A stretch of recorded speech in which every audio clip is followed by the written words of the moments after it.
A ti, Señor, presento esta palabra como palabra fiel y verdadera, porque es tuya.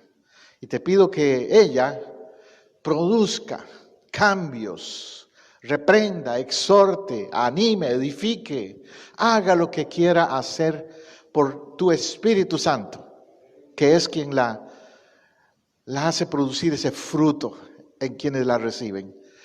Quita todo obstáculo, Señor, ahora mismo, toda cosa que impida el fluir de tu Espíritu. En este lugar, en esta casa, pero aún más allá, en otro momento, en otro lugar, donde esté alguien escuchándolos. En el nombre poderoso de Jesús, nombre sobre todo nombre. Gloria a Él, gloria a Él, gloria a Él. Bueno, hoy quiero compartirle un mensaje que he titulado Necesito un médico. ¿Cuántos de ustedes tienen un doctor primario, un médico primario? Probablemente todos, la mayoría por lo menos, ¿verdad? Tenemos lo que llamamos un médico primario. Antes le decían también un doctor de cabecera, le decían, años atrás. Algunos tenemos un médico primario por muchos años. Lo mantenemos o la mantenemos. Pero algunos están cambiándose de ciudad o situaciones que pasan y necesitan encontrar un médico. Entonces también es probable que usted haya estado en algún momento en esa búsqueda. ¿Dónde hay un buen doctor? A mí me han preguntado, pastor, ¿conoces algún doctor que me pueda recomendar? ¿Conoces algún buen médico? Y sabe, no es fácil encontrar un buen médico. A veces uno trata con varios y no se siente cómodo por alguna razón, no te da el buen seguimiento a tu cuidado como paciente. Hemos tenido esas experiencias, ¿verdad? Hemos tratado con médicos que vas y ni te ven casi a los ojos. A ver, ¿qué le duele? Ok, toma, ya le mandé la receta y hasta luego. Pero hay otros que sí, que te escuchan, hablan contigo y te dan atención. Qué bueno es encontrarse entonces un buen médico. Pues hoy por eso te quiero hablar de un médico que no todo el mundo lo conoce. Me refiero al médico Lucas. Creo que tiempo atrás les dije que iba a estar predicando este año sobre los 12 discípulos de Jesús. Uno de ellos es Lucas. Lucas, el médico amado, así lo llama el apóstol Pablo, el médico amado. Bueno, en realidad no hay mucha información de Lucas en cuanto a él personal, su biografía. Son pocos los datos. La tradición dice que probablemente era de Antioquía, Siria, Antioquía. Y ahí se levantó una iglesia cristiana bastante fuerte en ese lugar. Y él probablemente entonces es uno de los convertidos al Señor en esa área.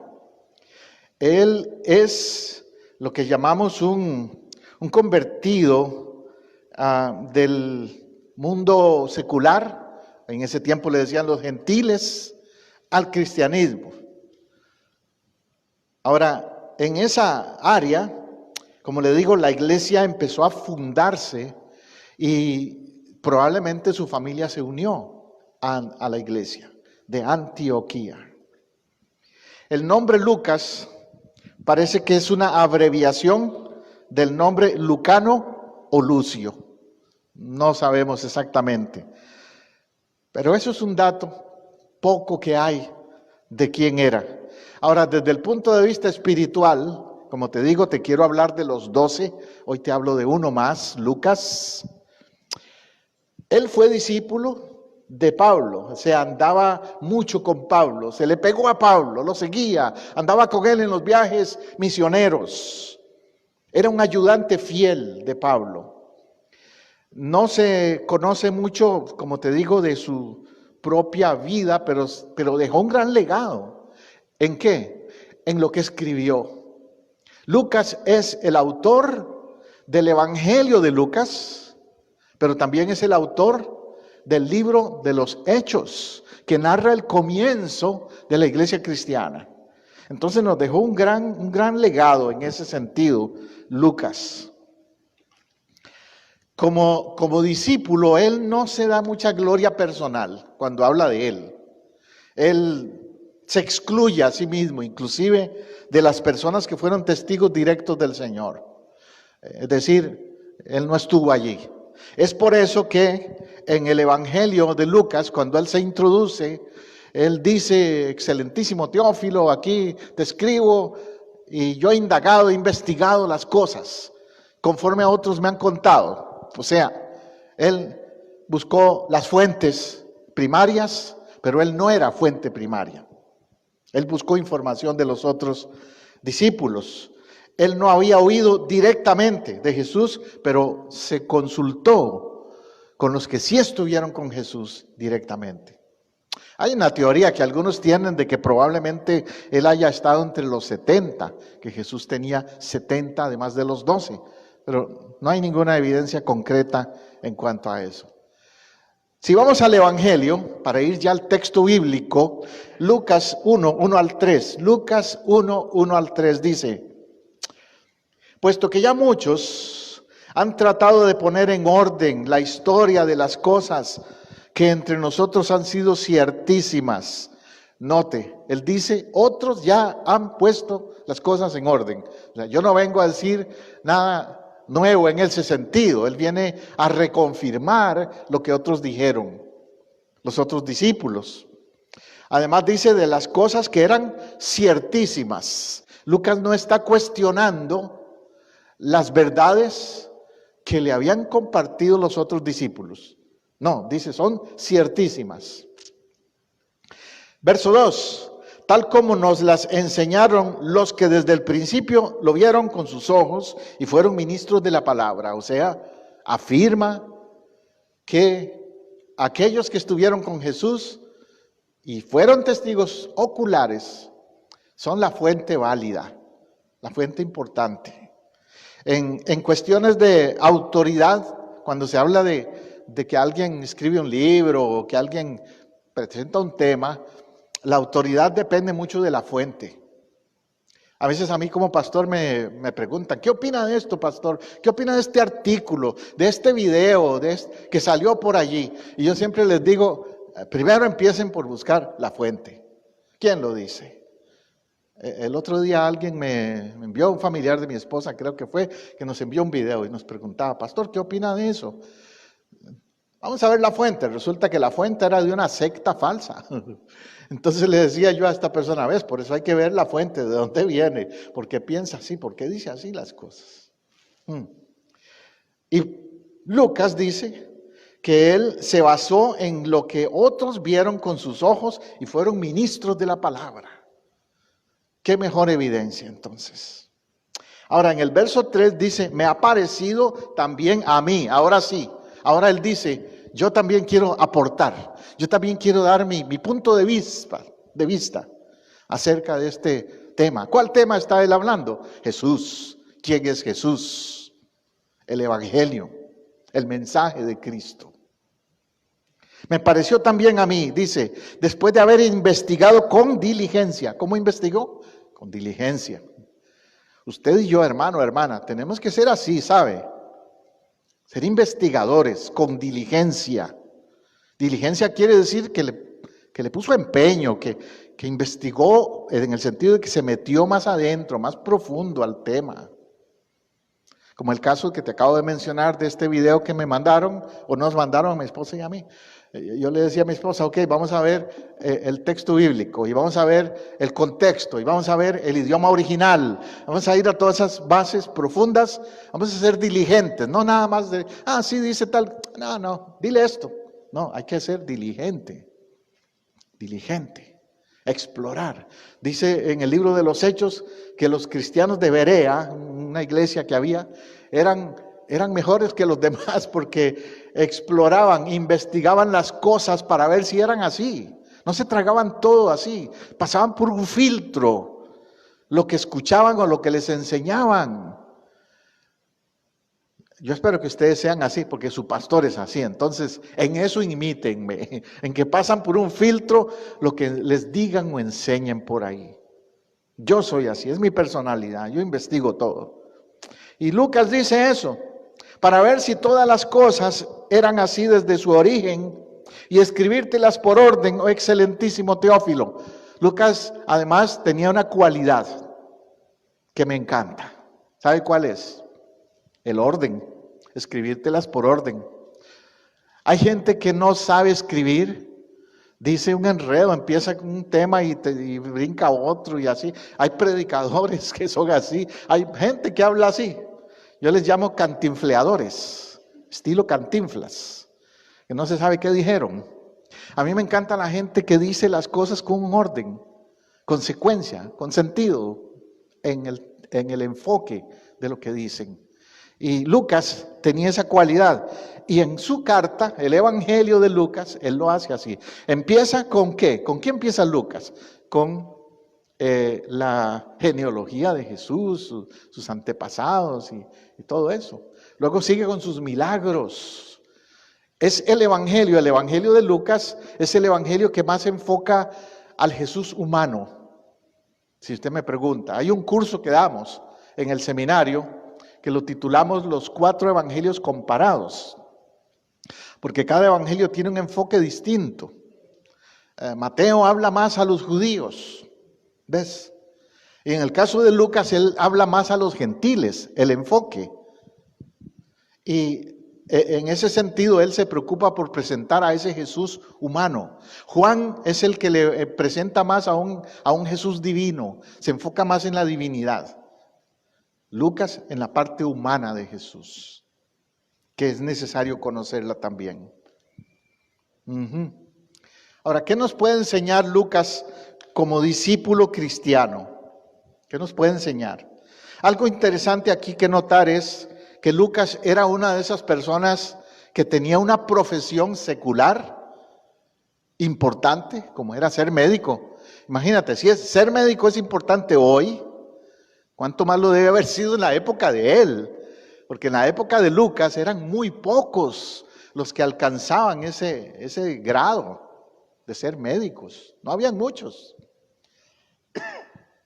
Y sin embargo, Lucas no dice, yo soy médico y tengo mi fuente de ganancia ahí, y además de eso, estoy muy ocupado. Un médico se supone que es una persona muy ocupada. Podría haber dicho, yo no tengo tiempo para esas cosas de la religión. No tengo tiempo para el tal Jesús o ese tal Pablo que me quiere llevar en viajes misioneros con él. Gracias, mi amor. Pero Lucas, contrario a eso, se dedica al evangelio también. Es un médico que también tiene un ministerio. Ese es mi punto. Era un médico de profesión, pero también tenía un ministerio. Permítame un momentito.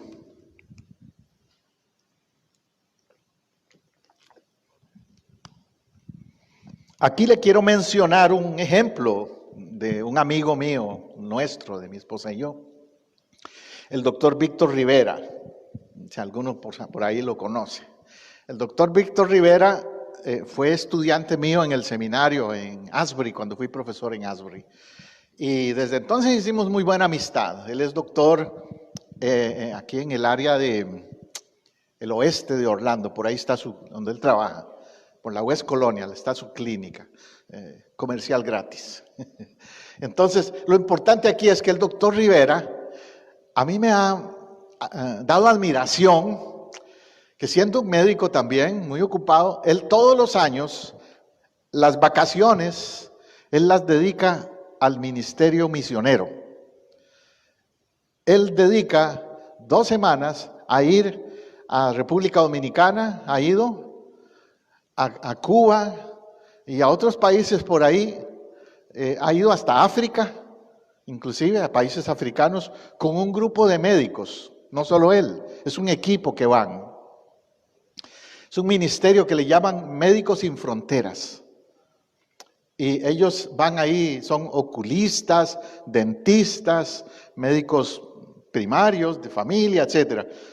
Y van a esos países a atender gratis a la gente que no tiene recursos. pediatras para niños, van, etcétera. Sí, unos años atrás tuvimos una feria de salud aquí y él estuvo con nosotros. Entonces, él hace ese ministerio con Médicos Sin Fronteras, una organización cristiana que admiro y respeto mucho por eso que hacen. Son médicos que dicen, no, aunque yo puedo ganar mucho dinero y podría irme a Acapulco de vacaciones, pero ellos también deciden dar de su tiempo a servir al Señor. Pues Lucas hacía lo mismo. Lucas se iba con Pablo a hacer viajes misioneros. Pablo, ¿a dónde vas esta vez? Voy para Efesio, voy para Tesalónica. Pues ahí va Lucas con él, el médico que Pablo llamaba. Por eso, vean lo que dice Colosenses 4:14. Colosenses 4:14 dice: os saluda Lucas, el médico amado, y Demas. Dos hermanos muy queridos. Pero me llama la atención el término que usa Pablo para referirse a Lucas. El médico amado, le tomó un cariño, le tomó un aprecio, llegó a conectarse con él. Entonces, ¿qué me dice eso? Que la fe y la medicina son compatibles. Porque algunos dirán, no, los médicos seguro, con todo lo que han estudiado de ciencias, seguro se vuelven incrédulos, se vuelven ateos o incrédulos, o qué sé, pero no. Porque a veces uno va, si usted ha ido a veces a una cita médica, se ha encontrado con médicos que son así, que usted les dice, no, yo me voy a curar, por fe me voy a curar, y se quedan viéndolo como, lo que necesitas es la cirugía. Cuesta que te encuentres con un médico que tú le digas, por fe me voy a curar, y te diga, sí, en el nombre de Jesús te vas a curar, pero yo te voy a ayudar también con esta medicación. Que Dios use esta medicación. No, ¿verdad que cuesta oír a un médico que te hable así? No, te van a decir, no, la cirugía, eso es lo que te van a recomendar. Sí, uno le dijo a mi esposa un día, te vas a morir porque estás muy mal. Que te quedaban 8 meses de vida, te dijo, ¿verdad? En lugar de decir, bueno, Dios puede hacer un milagro en tu vida. Dios puede hacer un milagro en tu vida. Pues Lucas entonces era el socio de Pablo en las misiones. Y seguramente Lucas vio a Pablo muchas veces poner las manos y orar por alguien. Y Lucas no creo que le dijo a Pablo, no ores, mira, yo aquí traje estas pastillas. No ores por él. No, Lucas sabía que Dios podía actuar en la vida de la gente.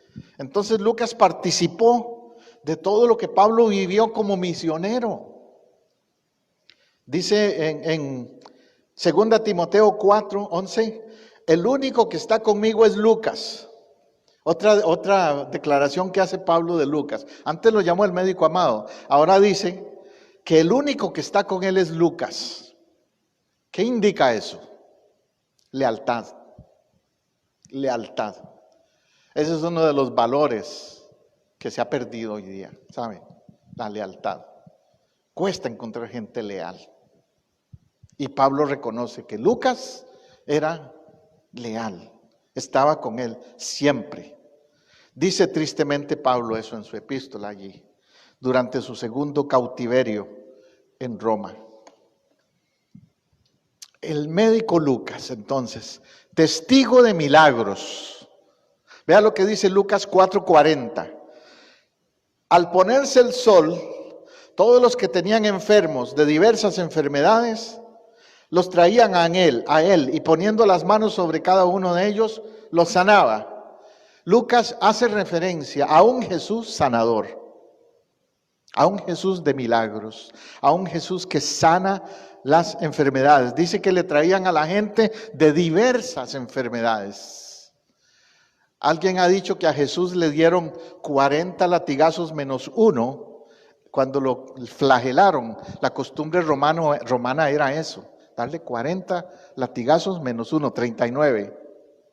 Y es interesante que la ciencia médica ha descubierto que todas las enfermedades que hay se derivan de 39 enfermedades básicas. De esas surgen otras más. Pero que hay 39 enfermedades que al ser humano le afligen. Y en el libro de Isaías, capítulo 53, dice la palabra que Él llevó nuestras enfermedades, que el castigo de nuestra paz fue sobre Él. Y Lucas entendió eso. Lucas era un experto en enfermedades. Lucas sabía de enfermedades. Y sin embargo, Lucas dice, no hay enfermedad que Él no pueda sanar. Dice diversas enfermedades. Hay hoy día gente o médicos tal vez que no son cristianos que dirán, esta enfermedad es incurable. Mire, aquí tuvimos un caso de años atrás de una persona que vino, oramos por ella y se curó de SIDA.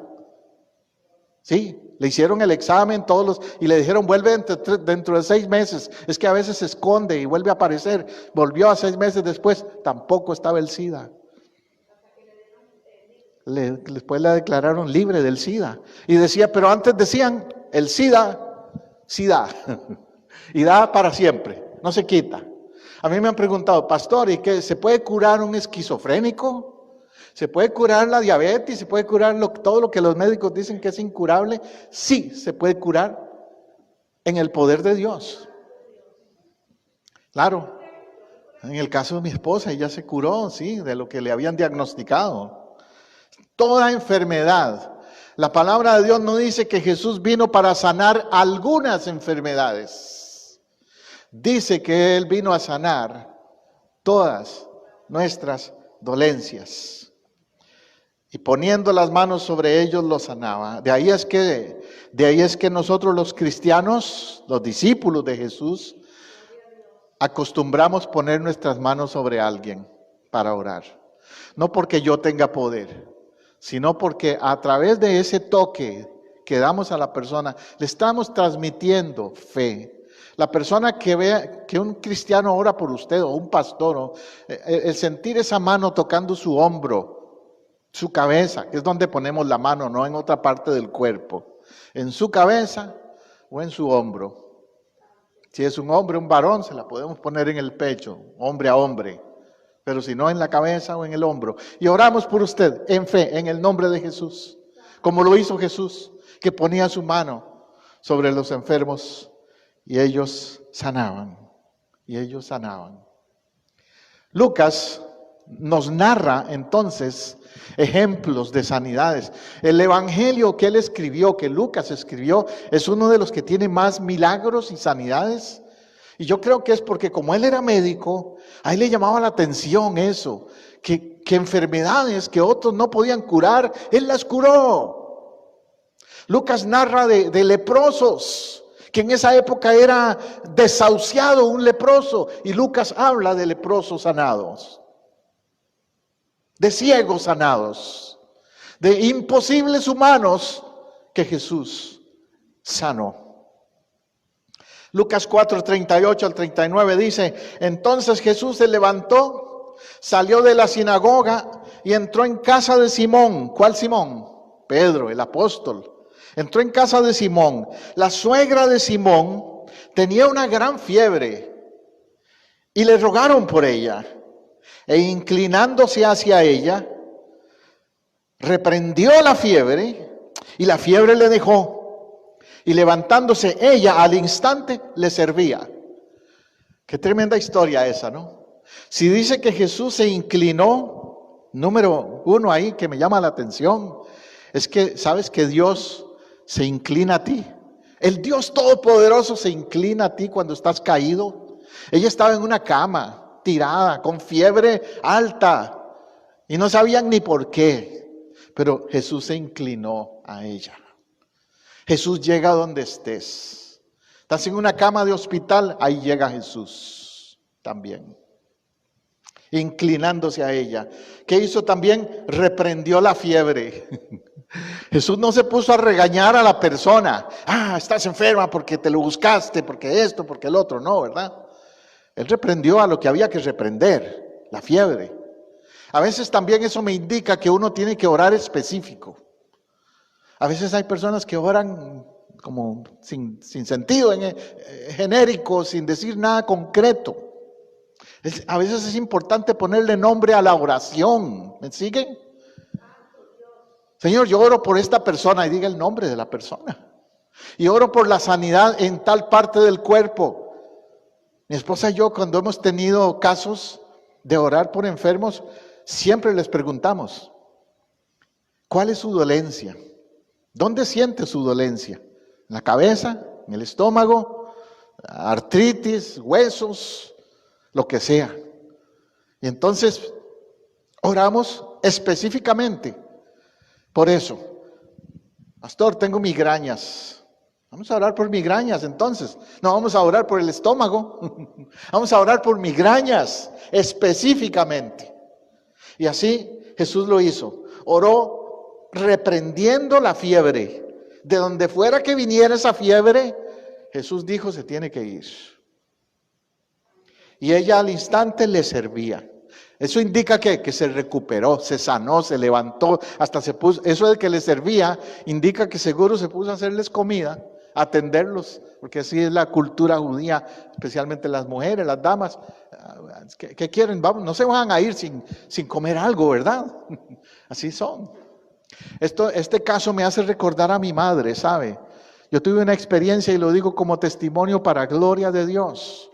Yo estaba recién convertido, yo ni sabía mucho de cómo orar. Estaba recién convertido. A mi madre le daban también unos dolores de cabeza muy fuertes, tal punto que tenía que ir a llamar la ambulancia y llevarla al hospital siempre. Eran migrañas, yo creo, sí, pero fuertes. Mi esposa es testigo de ella fue una vez a nuestra casa, lloró por ella también. La cosa es que mamá estaba allí en la cama y a veces hasta como que perdía el sentido de tanto el dolor que sentía. Y solo yo era cristiano, mis hermanos todavía no eran. Entonces me acerco yo y le digo a mis hermanos, vamos a orar por mamá. Uno de mis hermanos me dice, no, hay que llamar la ambulancia ya, hay que llamar la ambulancia, como siempre lo hacíamos. Y yo les dije, está bien, llame la ambulancia si quieren, pero permítanme orar por ella. Y yo, ese recién convertido, que ellos no me veían como pastor ni nada, porque yo era recién convertido, puse mi mano sobre su cabeza y en el nombre de Jesús afirmé sanidad y dije, reprendo en el nombre de Jesús esa migraña o ese dolor de cabeza fuerte, se va en el nombre de Jesús. De pronto mi mamá abrió los ojos, se queda viéndome y me dice, mijo, ¿qué pasó? Estabas inconsciente del dolor que te da. Pero ya estoy bien, no me duele. Gloria a Dios. Y se fue a trabajar fulano, otro de mis hermanos. Se fue a trabajar ya. No, por ahí está mamá, estaba esperando llamar la ambulancia para que la llevaran. No, yo no quiero ir en ninguna ambulancia, yo estoy bien. Gloria a Dios. Y ya le dieron de comer a fulano y estaba bien ya, tranquila. ¿Y sabe qué? Mi mamá murió de otra cosa. Nunca más le volvieron a dar esos dolores. Nunca más. Levantándose, dice, ella al instante le servía. Poder de Dios. Poder de Dios. El otro caso interesante en Lucas es el de la hija de Jairo. Bueno, Lucas tiene muchos casos de sanidades. Pero a mí me llama mucho la atención también.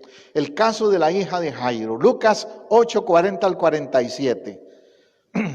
Cuando volvió Jesús, lo recibió la multitud con gozo, pues todos lo esperaban. ¿Cómo estaba la gente? A la expectativa de Jesús. Ya para ese tiempo, Jesús se había dado a conocer en la comunidad, en las ciudades por ahí. Y estaban a la expectativa. Todos lo esperaban. Qué lindo sería que hoy todos esperen a Jesús, ¿verdad? Qué lindo sería que hoy también la gente tenga expectativa de Jesús y estén esperando a ver qué va a hacer Él. Entonces llegó un hombre llamado Jairo, verso 41, que era un alto dignatario de la sinagoga. Ponga atención a eso. Este hombre que llegó no era cualquier persona en la comunidad, en la ciudad. Un alto dignatario de la sinagoga, es decir, tenía influencia en la ciudad, tenía influencia. Lo que Jesús hiciera con él se iba a dar a conocer por quién era este hombre. ¿Me está siguiendo? Como que yo diga, este era el alcalde de la ciudad de Apopka, de Orlando, alguien así. Y dice que postrándose a los pies de Jesús, note ese contraste, era un dignatario, un hombre importante, y no vino donde Jesús como aquí soy yo, el dignatario, el alcalde, y no, ¿qué hizo? Postrándose a los pies a Jesús. ¿Dónde empiezan las sanidades y los milagros entonces? En la humillación, en la humillación, en la humildad, en decirle al Señor, Señor, por favor, necesito de ti, necesito tu toque sanador. No como demandándole ni reclamándole, tienes que sanarme, o ¿por qué no me sanas? No, rendido, con humillación. Así vino este hombre. Le rogaba, dice, le rogaba. No le dijo, tienes que. No, le rogaba que entrara en su casa. Otros dirían, bueno, Jesús más bien estaba ahí teniendo una gran oportunidad, porque hay que rogarle. Podía aprovechar la ocasión de entrar a la casa de un dignatario, de un hombre importante. Pero es que a Jesús no miraba a la gente por su posición, nunca. Jesús miraba a la gente por su condición, que es diferente, por su corazón, no por el título o la posición que tuviera, o si vivía en una mansión lujosa, o si vivía en un rancho humilde por ahí. Dice el verso 42, porque tenía una hija única, como de 12 años, que se estaba muriendo. Note otro detalle, era hija única. Usted ama a sus hijos, ¿verdad? Claro. Y si tiene más de uno, si muriera uno, le queda el consuelo, como dicen, de los demás. Pero si es su hijo único o única, imagínate, me voy a quedar en la vida sin el único hijo o la única hija.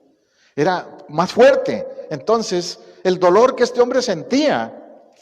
Y esta niña apenas tenía 12 años, estaba en la flor de la vida. Eso duele también cuando sabemos que va a morir un niño o una niña, porque uno dice, es que no ha tenido la oportunidad de desarrollarse, de crecer, y que muera. Se estaba muriendo. Mientras iba Jesús de camino, entonces pasaron otras cosas ahí interesantes con la multitud. Fíjate lo que dice el siguiente verso. Pero una mujer, pasó algo en el camino, mientras él iba a la casa de Jairo. Una mujer que padecía de flujo de sangre desde hacía 12 años. Eso de flujo de sangre en las mujeres, ustedes las damas saben que puede, médicamente, hablando de medicina, pueden haber muchos motivos, un tumor, un fibroma que le llaman en el útero, muchas cosas como eso pueden causar eso. Y 12 años, interesante, los mismos 12 años que tenía la niña que estaba muriéndose, 12 años también era el tiempo que tenía esta mujer de estar con ese flujo de sangre. Si hoy día yo sé que para muchas mujeres no es fácil este asunto de la menstruación, que es algo normal, entre comillas, para las mujeres, es incómodo, no es fácil, algunas se debilitan, lo tienen muy fuerte ese efecto. Ahora imagínate un flujo de sangre, quiere decir que era algo que la hacía quedar desmayada probablemente a esta mujer. Yo no sé si en ese tiempo había, creo que no, ¿verdad? Mucho de esto de transfusiones de sangre que le dieran más, ¿no? 12 años. Y vean lo que dice después. Y que había gastado en médicos todo cuanto tenía y ninguno había podido curarla. ¿Y quién está narrando esto? Lucas, un médico. Qué cosa, ¿no? Que Lucas admita y reconozca que aún los médicos no tienen la última palabra. Por eso te digo, cuando un médico por ahí te diga, te vas a morir, o no hay solución, no le creas tanto, porque ellos no tienen la última palabra. Lucas lo sabía. Por eso dice, había gastado mucho y ningún médico la había podido curar. ¿Conoce usted casos así de personas que han gastado montones de dinero yendo a diferentes especialistas, médicos de aquí y por allá? Y uno le dice una cosa y dice, no, hubieron de otro para que me dé una segunda opinión. Y va donde el otro y el otro le dice otra cosa y total, ¿qué dice? ¿Qué hago? Ninguno me ha curado, me han sacado el dinero y no hay sanidad. Eso le había pasado a esta mujer. Dice el verso 44, que se le acercó por detrás y tocó el borde de su manto. Algo interesante también, ella no vino de frente a Jesús, como otros generalmente venían de frente.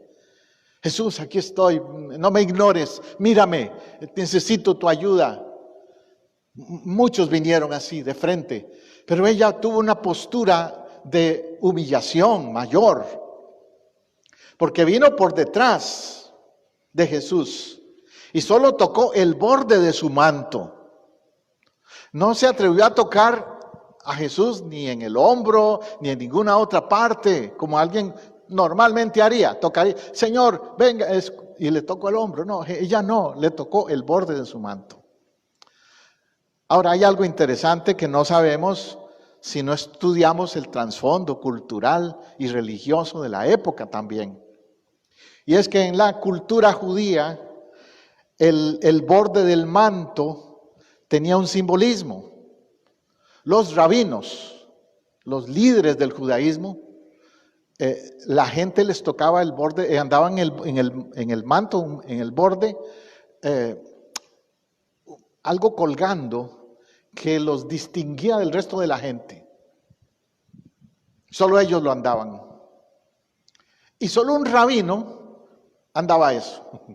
No sabemos si Jesús lo andaba o no, no lo dice el texto.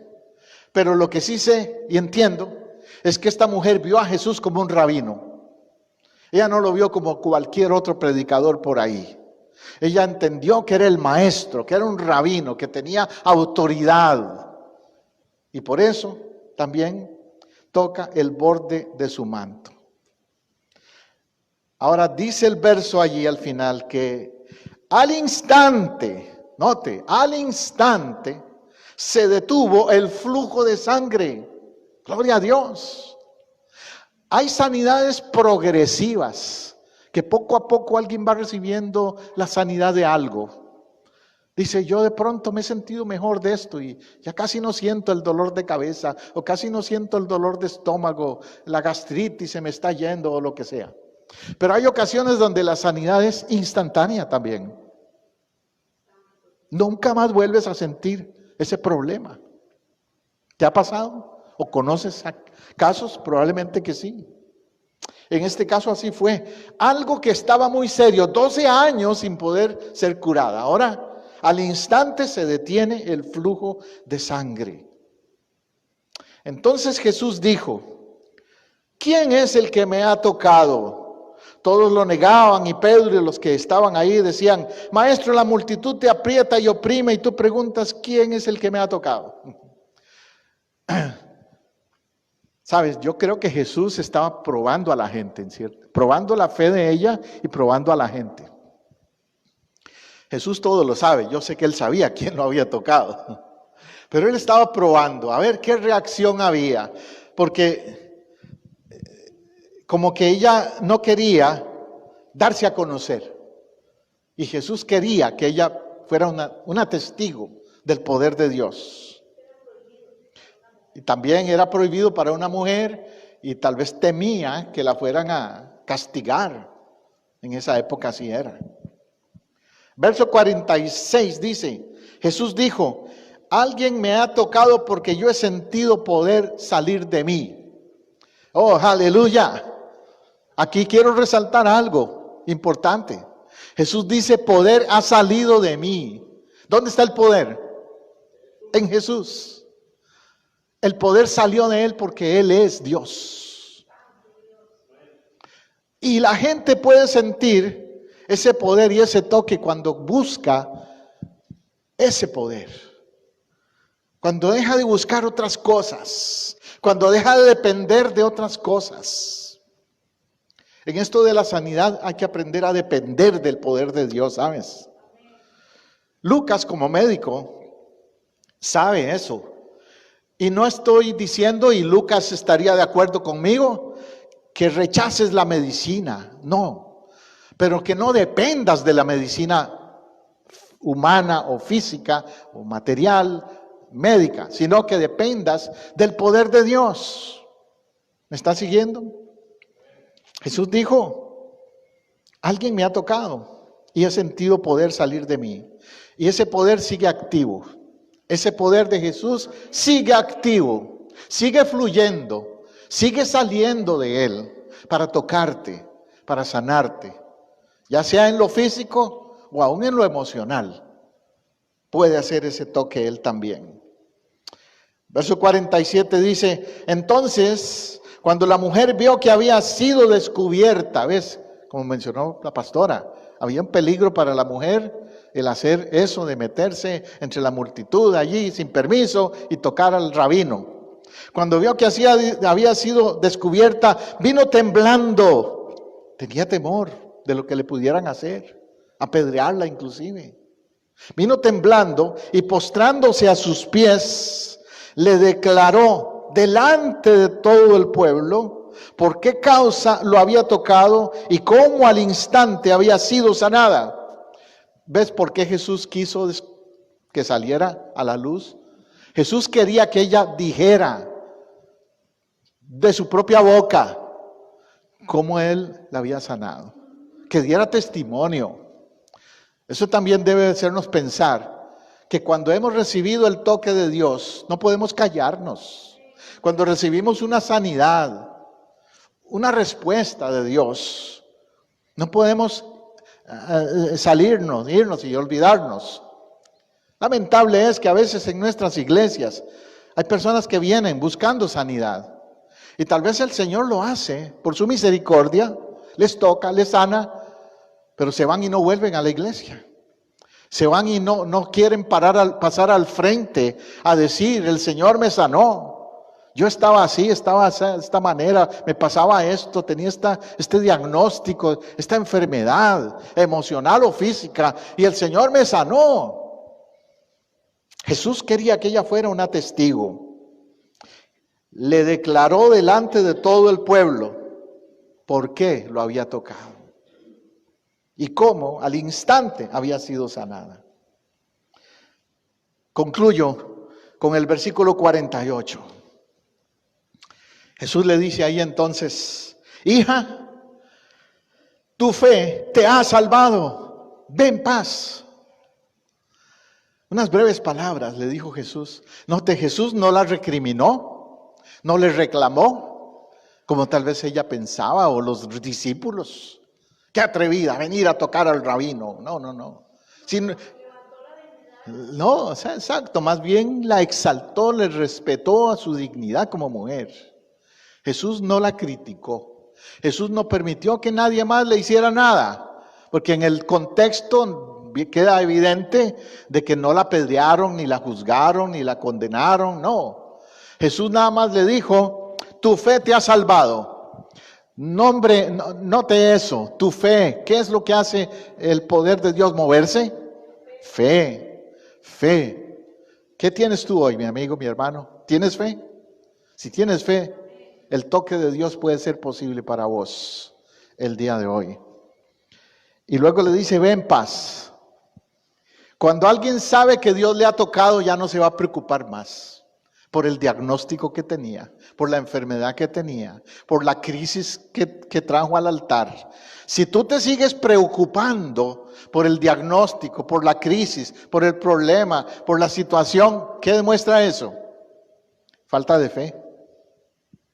Pero si tú dices, no, ya lo traje al Señor, ya toqué el manto, ya toqué su manto. Ahora lo que me toca es creer. Y el Señor te dice, vete en paz, vete en paz. Hoy yo quiero que sientas eso, mi hermana, mi hermano, mi amigo que me está viendo también en otro momento, que sientas la paz de Dios ahí en tu vida, en tu casa o en tu familia o en tu propio corazón. Que el toque de Dios sea real para vos el día de hoy. Ora conmigo. Aquí, Señor, estoy trayendo delante de ti ahora a todo aquel que ha escuchado esta palabra.